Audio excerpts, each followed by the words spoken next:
Akineno gik moko nyalo loko ngimani. Wamenyi ni wuon nyako Ramogi kendo wamenyo aluora mari. Ma mondo mi wabed gi paro machielo kata wane weche yo mopogore manyalo miyo ng'ato kama ibede no ka ine odi tinno kan tire gima owinjo bed ni medo kata wayawo wang'i ka wagolo doke iti kuom gimoro ma samoro inene ka gima tin to nyalo kelo ni lokruok e ngimani.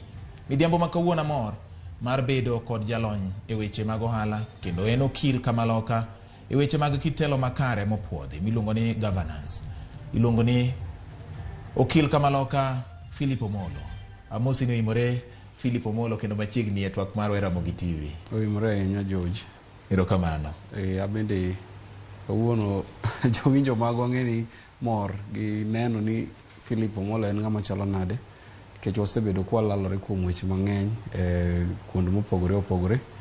Anyalo gombo kawo thuolo ni mar oro mos ne jowinjo magwa kamoro amora ma gintie, kaunti ang'wen madongo mago nagi kochakore gi dalawa Migori kocha, ichak ibiro Homa Bay, Piny Akuba kanyo nyaka Kisumu City. Ng'eni Kisumu City sani ikore mar Afri-City celebration.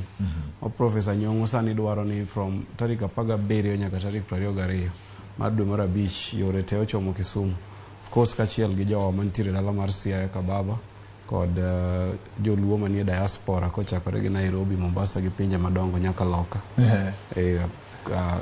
Agwelo we e twak ma kawuono. Erokamano wakili, ang'eyo ni abro luongi ni wakili kata kamano ogute mirwako thoth. Mane na achiel kuom ogudu mirwako. Ogudu machielo mirwako mabende wadwa miyo pek kawuono en weche mag ohala. Wadasuma ne paro e weche mag ohala. Wang'iyane ogandawa. Osara en ang'o? Kakoro wapenjora penja ni Osara en ang'o nikech ng'ato nyalo penjo ni to an ok ayudo Osara. Inyalo yudo ka samoro nyamrerwa moro ma ondiki tich e kor gweng' kuchande wacho ni an ok ayudo Osara. Ng'at ma bende ondiki kaka tich kata mana mar konyo jagedo moro miluongo ni jalwedo bende wacho ni an kawuono miya Osara. Samoro miyi chudo ma odiochieng' ka odiochieng'. Ma endi Osara en ang'o mondo wawinjane? Osara chutho en yuto ma ng'ato yudo kuom tich motiyo. To kaluwore gi koro king'iyo gima waluongo ni labor laws mosebedo e piny ka kochakore chon, ok ochakore Kenya ka kende. Kaluwore gi duration ma ng'ato, thuolo ma ng'ato yudo godo osara ni ema koro ang' imiye nying moro. Jok ma yudo osara gi pile ka pile waluongo ni wages. Gin imiyo gi biri tiyo gokinyi chwo suka eti iwuok gi marino. Samoro inyalo kata kete 2 days kata mana weekly. Mano wawacho ni en wages. Wazungu luongo ni wages. Kibire gimiluongo ni salary, yani koro osara ni imiyigo lakini ichuligo bang' ka dwe orumo. Koro joma kawe e dwe ka gine ma giwacho ni gidhi kawo salary. Kaka koro joma ondike gima waluongo Kenya ka ni formal employment. Kenya ka indi ok ine ka wan gi dhano 55 million sani. Nuswa gin aged 18 and above nus. Kaeto jo madongo ahinya mosekalo higni 60 kadhi malo kocha ok ng'eny ahinya. Koro matieni Kenya ka workforce kineno ka wan gi dhano 55 million, almost 25 million gin joma nigi teko manyalo timo tich achiel kata macha. Koro out of gimoro 25 million, joma ondike gimiluongo ni formal employment, joma rito ga osara e dwe ka dwe, ka ng'eny to nyalo gi gimoro 4 million. Matieni ni ok ging'eny ahinya. To ok en ji 4 million gi kende ema nigi yuto kata ema omiyo oko kata ema ogero udi mabeyo kata ema orito nyithindo kata ema orito mon gi ute gi maber. Nitiere kendo joma gin ok gine e formal employment. Nitiere joma waluongo ni small medium enterprises, SMEs. Mago be gina kuon ma ji yude yuto mang'eny kabisa. Kia e small medium SMEs ichak ibiro kende joma waluongo ni jua kali. Jua kali kato kendo koro ng'eny. Mae kama koro ja Kenya ni ng'eny kabisa. Ibiro yudo kiringo across Kenya ka ibiro yudo nitiere joma timo manigi garages. Gin tich gen mana repair, loso gari, loso pikipiki, ndigni, gi kata mashinde, gina mechanics. Gin joma odhi e colleges wamineno wan go Kenya kagi. Mag tije lwedo gi. Ng'ato dhi e Village Polytechnic, Riat Polytechnic, iwinjo Sigalagala, iwinjo Siala, Kia Alara Polytechnic. Polytechnic nitiere across. Village Polytechnic nitiere, National Training Institutes. Koro ji dhi kuondego to yudo pok gi tiegruok mopogore opogore. Jogi gibe giyudo yuto gi. Ok michulo e dwe but giyudo yuto gi ma pile pile. Kamachielo kendo maduong' en pur. kaka samora neno kutimo owala mag biashara uketo weche mag pur be. Kenya ka endi gima waluongo ni GDP, gross national, GDP marwa en gimoro sani 10 trillion. Actually, kwa ng'eyo maber about 12 trillion. Gross domestic product. Gik moko temo wachoko kaso wagolo. Gik mwachoko, services kod goods. Kwa ng'iyo gi e kit nengo ma giusore sani e market, en gimoro 12 trillion sani Kenya ka. To 12 trillion ni, gimoro 35% mare, hata malo 35 en agriculture, pur. Koro matini pur e kiwango mopogore opogore, kendo pur aina mopogore opogore ema miyo almost hata malo 80 mar jo Kenya yorgi mar yuto. Kichak ing'iyo kendo ojende koro Kenya ka endi ojende nitiere transport sector.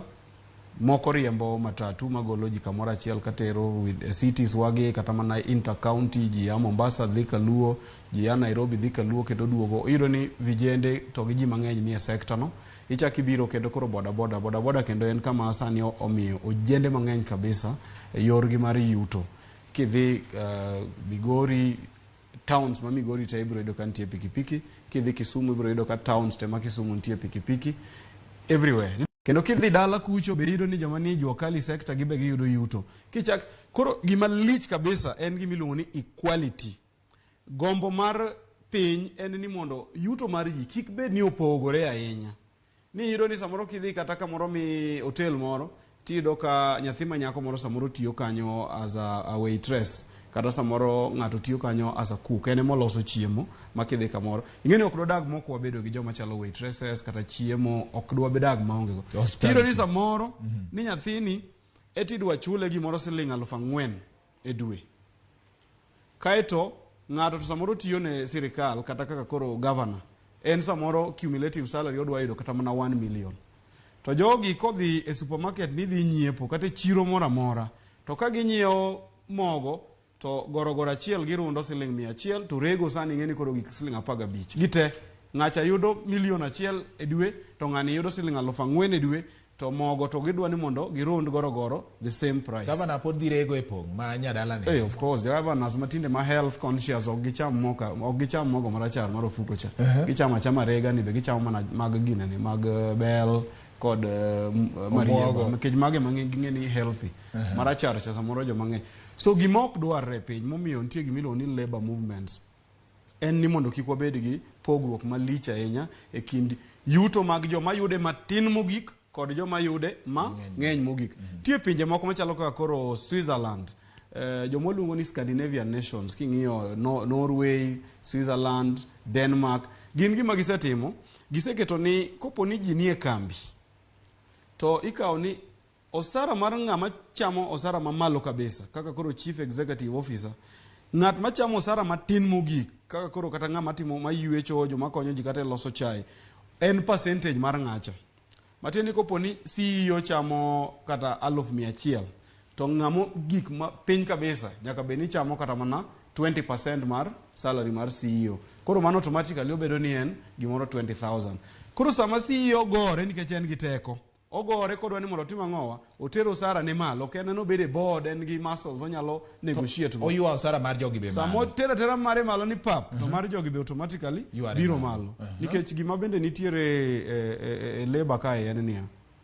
Jatich ma kawaida, kaka koro e pinywa machalo Kenya ni, oonge gi teko mar negotiate.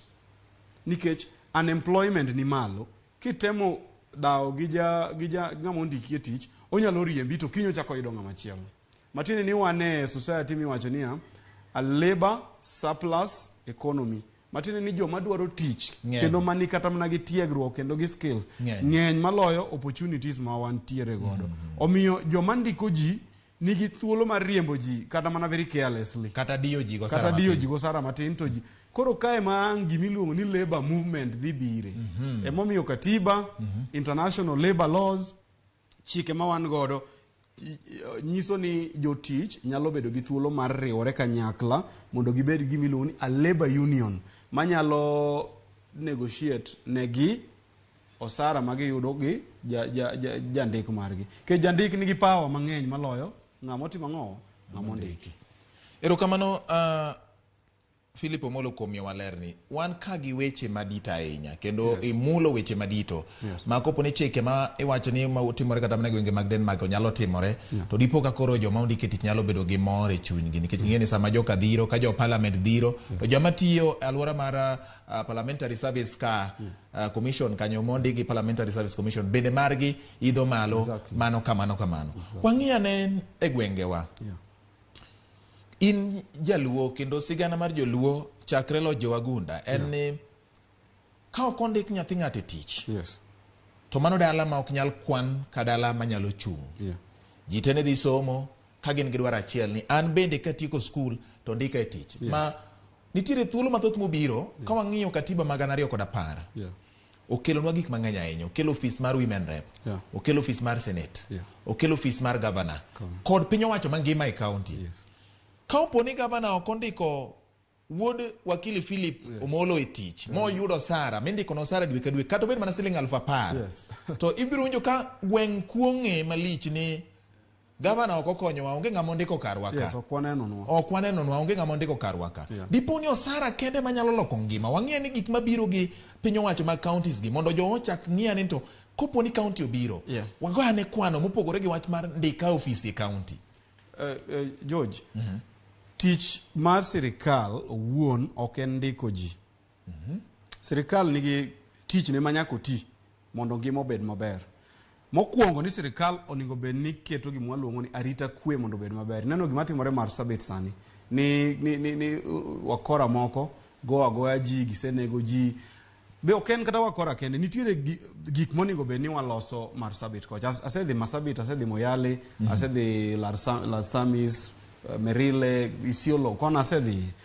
matini ni ka onge arita kwe maber security maber to kata mana dak ok nyal dagore koro matini responsibility mokwongo mar sirikal en keto arita kwe mondo bedie wakora ma wadak godo kik inywa wakora manyalo biro inyo wakaya oko be kik inyo kaka kori neno kaka Marsabit ni e border marwa gi Ethiopia iluongo the Horn of Africa wan kacha gi Mandera wan kacha gi Garissa West Pokot kibiro nyaka Turkana wan gi neighboring countries tie bandit mabiro kocha to biro mayo ji kendo sama gibiro mayo ji ni gigoji koro the locals dwani mondo ogibed gi sila magi nyalo ritore godo koro iro ni bunde gin go kacha chande aseri ni gin go mani gi sum gin gi pelni kod tonge mali gangla mopogore the problem en ni gigi gibedo go ka gidwani giritre go kuom wasigu moko nikech ang'o sirikal ok osenyalo mondo tim ginade oriti koro first responsibility en mar sirikal mondo kel arita makwe not just in Nairobi kende kata Kisumu kata Mombasa across the country number 2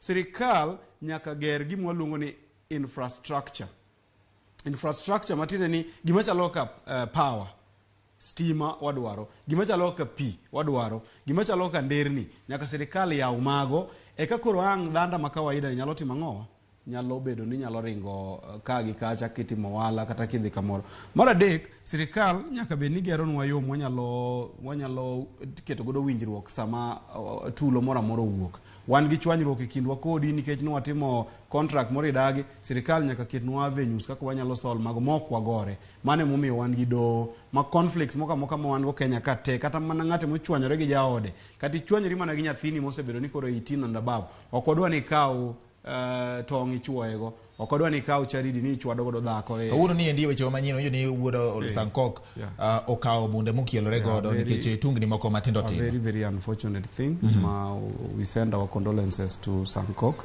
kendo wagombo ni gik makamago koningo bedie gimoro makoro ni conflict dhi bedo mineno ni kore piny ni in koro ni afadhali kaw ngima ni oko matini ni mano avenues mwanyalo kelo godo kwe kendo otimo ng'otam koro mage gik ma sirikal timo sirikal kose loso mago moketo koro dong ni dhanda ma mwana inchi ni iluonge ni mwana inchi weg piny owegi koro nyalo timo onyalo loso ngima ne mondo bed kaka ene motimo ng'o odwaro number 1 onyalo dhi school omany skills oyud tich number 2 onyalo chako wala mabende ebe o provide services gi goods ne jo Kenya oyudie osara mare number 3 agriculture ma wawacho chande no wan ji nigi lope nitie kuno pod chiek kabisa kidhi Ahero ji puro rice kacha South Nyanza wainge mana kaka tiang puro rek uriri ka in kata mana Rongo kacha chande tek ibire bira nyaka Kakrao tiang purore kichaki kalo kadem ka endi sani rice schemes mago te timore mana ka sirikal osetimo ng'o oketo miundu msingi gimwa luongo ni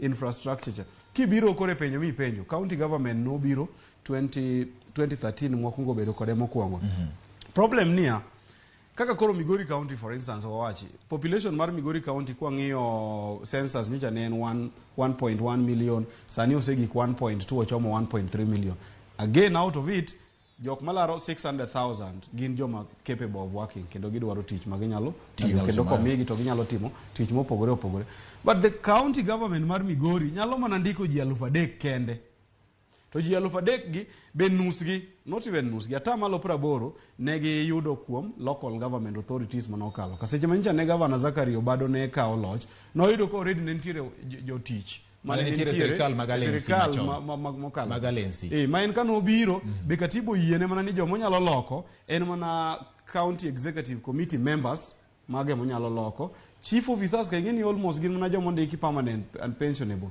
koro matini kidonjo okirok gi ahinya directors mago joma permanent joma kibiro department mopogore opogore joma permanent kaka koro sani joma dwa donjo 2022 ka gibiro donjo office ibiro ni joma inyalo loko minyalo ndiko samoro gin mana kata mana ji 100 ka ng'eny nikech mane gimidwa timo ere kaka koro idwa yudo thuolo mondo create opportunities ne ji mondo ji owinj lojini emomiyo katiba miyo governor teko gi budget gi gik monyalo timo mokwongo agriculture wadwa ni mondo ilosi sami loko agriculture ing'iyo ni mbolea be biro kata kwawe beche mondo supply bende en available ka inei kata Homa Bay County kaja chande to in gi Suba ward gini Suba South Suba North mago kun ma agriculture dhiye maber nikech kaka lope kidhi Gwasi area ma magunga gini kande pod chiek kabisa bel chieke oduma chieke ki gode makarungu gi endika e boda mar Migori kod ginene kod Homa Bay ka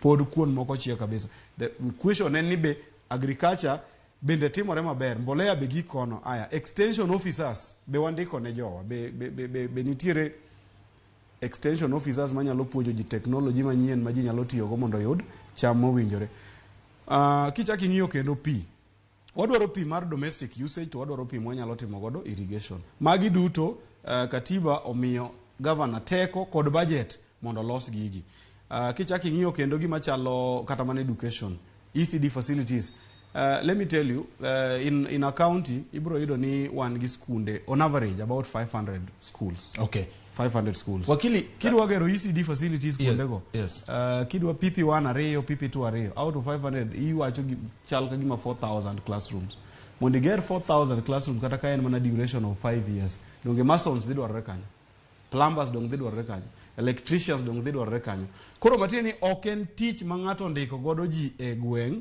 moningo be ni wajaji godo ni governor otiyo koso kotiyo wang'iyo ni to governor ni bende create opportunity ne ji mondo tim gik ma miyo uchumi endelea to gibe giyudo Osara e lwetgi jowa bende oikore no opportunities ma makoro penjo maduong' anya jowa bende oikore no opportunities koso jowa rito ni nyaka ndika e apisi mar wakili kacha dhi abed kata receptionist kata kana abedo ni an amondo wadhi to ka dwe rumo to ayudo Osara wachni onagi mineno miluongo ni nyikwara Ramogi ajwangi gin entrepreneurs Kenya kama lo kata oganda moko aneno ka ji waloga ni kiao jaluo kiago wala it's a lie wachaki Kenya kai ji nigi mtokni maringo from Busia to Mombasa from Lokichogio to Garsen kila mahali mtokni nitiere mag sirikal mag private mag companies joma timo repair and maintenance maloso geche go sama gi kwamo sama gi kata mana normal service ata malo gi 80 gin joluo nyithi joluo ibro yudo gi everywhere kata dhi mana mar sabita yudo gi kono gine magi timo repair and maintenance magi across this country that's a form of enterprise mago jo ondikore kendgi kendo kidhi kata dala yudo ng'ato gerode maber kacha kipenji koni macha mar engineer so and so engineer ni en mana mechanic moro manodhi opuonje gini Migori kacha kata opuonje go Siaya town kanyo to dhi ong'eyo mano number 1 king'iyo tailors matimo tijni across this country ng'enygi gin jowa ute masons joma gedo Kenya kati dhi mana Turkana County kata idhi mana Narok County. Kwanza Narok gini ka joluo mopongo mage masons magedo kuondego. To kiduogo dala dhi kata mana Karachuonyo kiringo kiwuok koro Katito ka ing'ado piny Homabayo kibiro kalo Kadel gini ibiro kalo Kindubei kalo midhi ute minene bathio mabeyo beyo ibiro yudo ni macha mar mason ng'ane macha mar ok gin mag jok mondiki ni jo suit mabedo e konigi. King'iyo kendo area mage area kata mana mag kata mana professional services George professional services architects ma self practicing joluo timone wakanyo wakinde ma self practicing moko ndiki joluo timone wakanyo dakteche joluo timone wakanyo. Koro this idea moro iwacho ni jo wakia timo wala ni ansa moro wuoro ga ni jo mawacho mano be ging'eyo.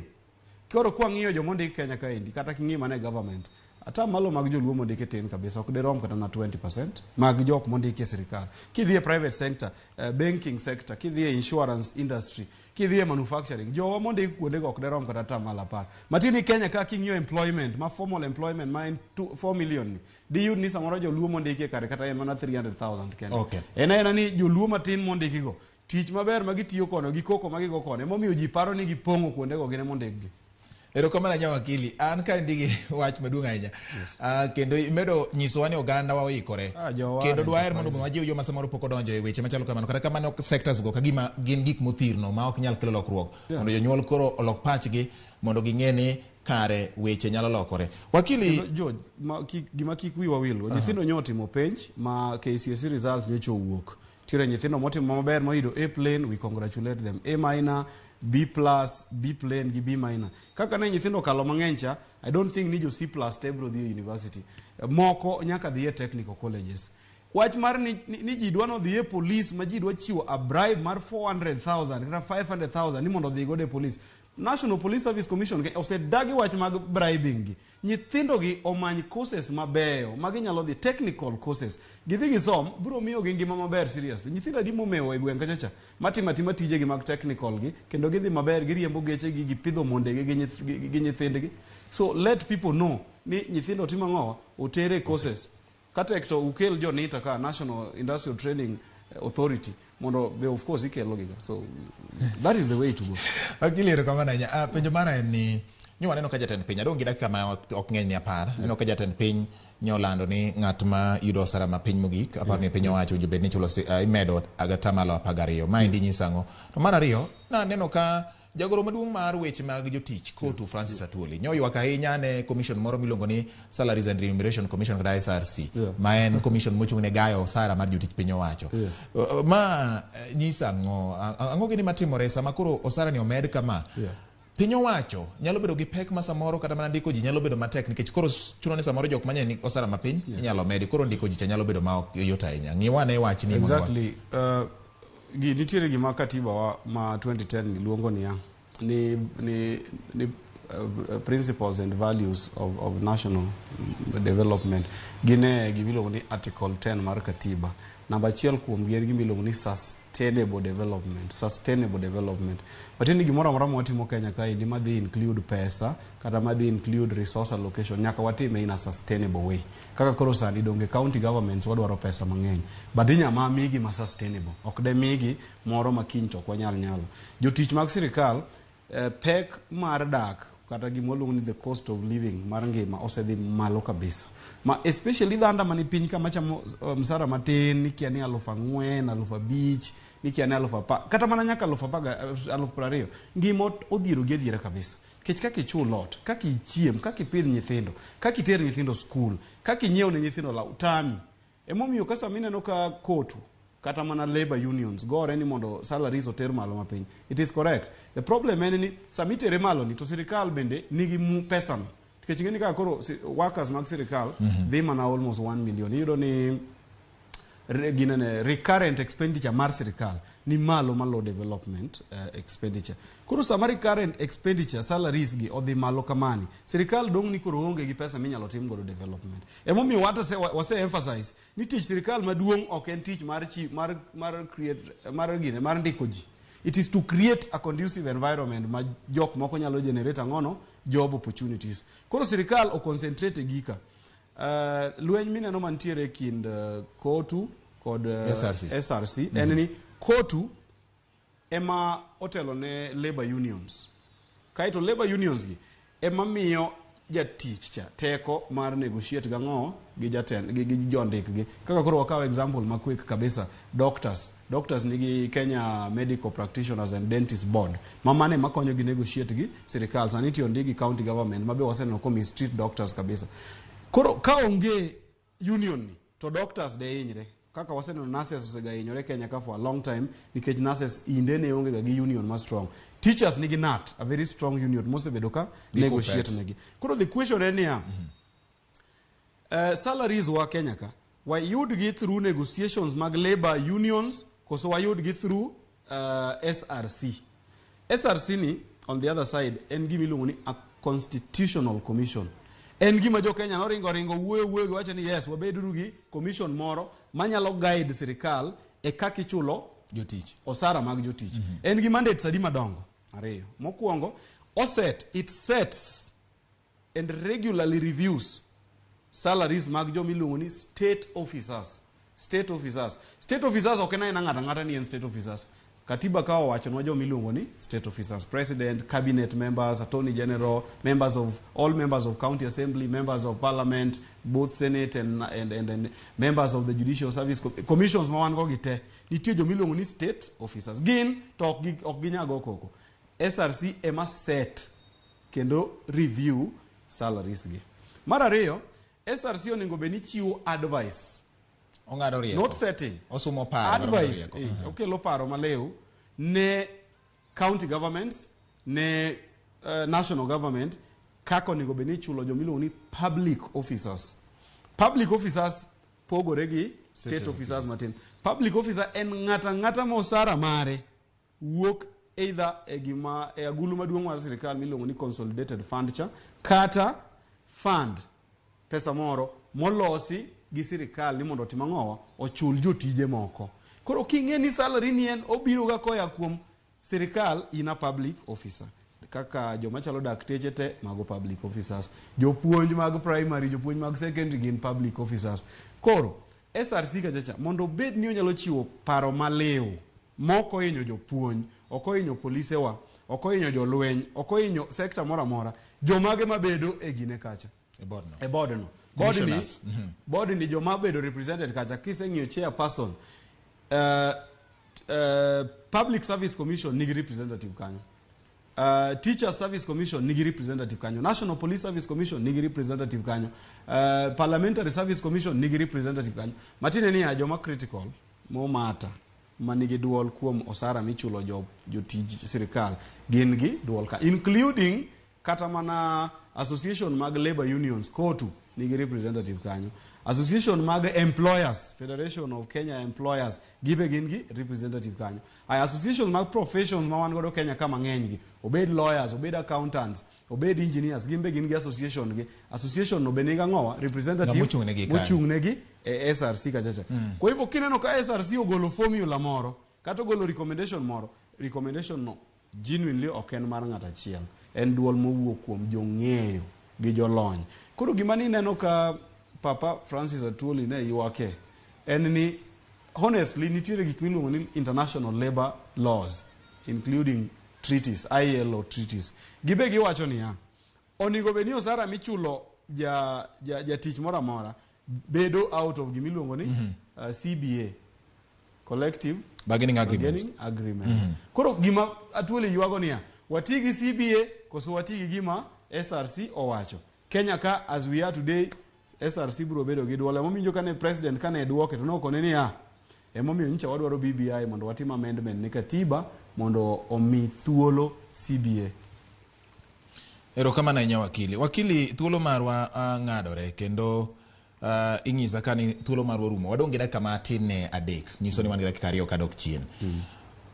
Ini wuon gi wach mar meto mar osara mar atamalo ariyo ni, ineno ka en gima nyalo konyo piny ni gi sani, koso en mana wach ma koro keti, to kata koso moro nyalo kete ni mondo mi sirikal mabire ma koro nyalo time, to sama sirikal mabiro time nikech wach no chakore dwe ni, to dweche koro dong' adek kende to ji dhi e yiero.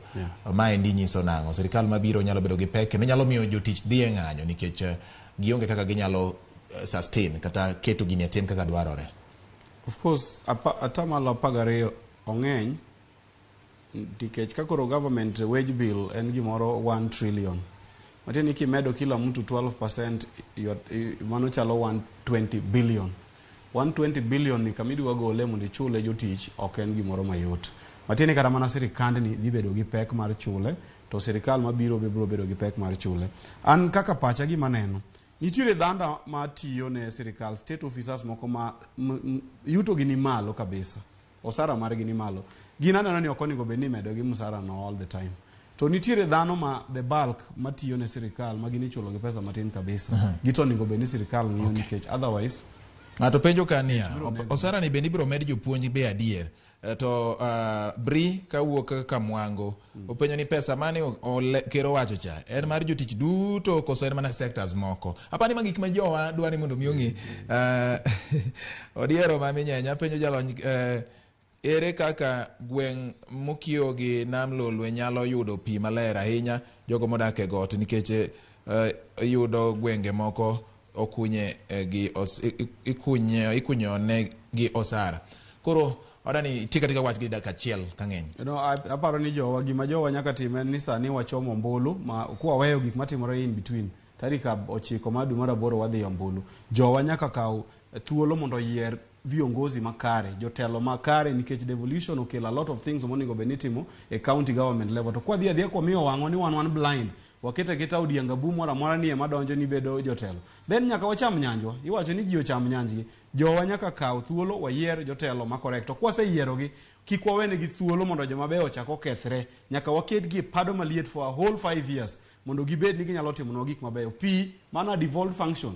Around Nyanza nitiere pi nyalo kuny moko be nitiere aore nyaka nam nitiere, but mana ka wan gi sirikal mowinjore e ka wanyalo yudo ber kuom gik machalo kamano.